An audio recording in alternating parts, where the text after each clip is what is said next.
Hello friends, I am Shiva Diksha. I welcome you all in your YouTube channel. Friends, sometimes when we import the data from some software, it will generate report like this. Because name here and after that PAN number is there. But I want the data or report like this. Because in this type of data you can do the further research. Like if you want to generate the pivot or you want to use the VLOOKUP, you can do that. But this type of data is not useful at all. Now in today's video we will see how to convert this data into this format. It is a very easy. Let's see friends how to do that. So first of all what we have to observe is this first name will start from C2 cell.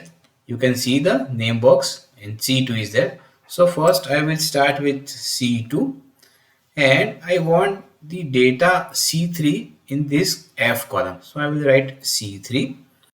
Again C4 because the name is in C4 cell.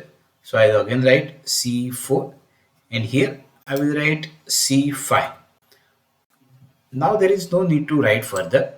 I will just select this data and I will drag because Excel is smart enough to drag it all. Now the important point is what to do. You will tell me what you have written this C2, C3, C4. I what to do.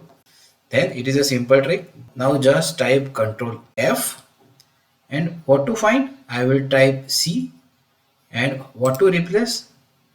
I will replace it with is equal to and C. Now see the magic, what answer will come. So I will just click on this replace all. So all the changes will be done simultaneously.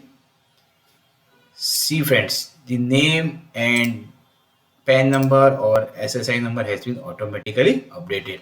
And the another beauty is if we will change anything over here, let's take an example. I will change over here Kinjal Shah. Then the corresponding table will also change.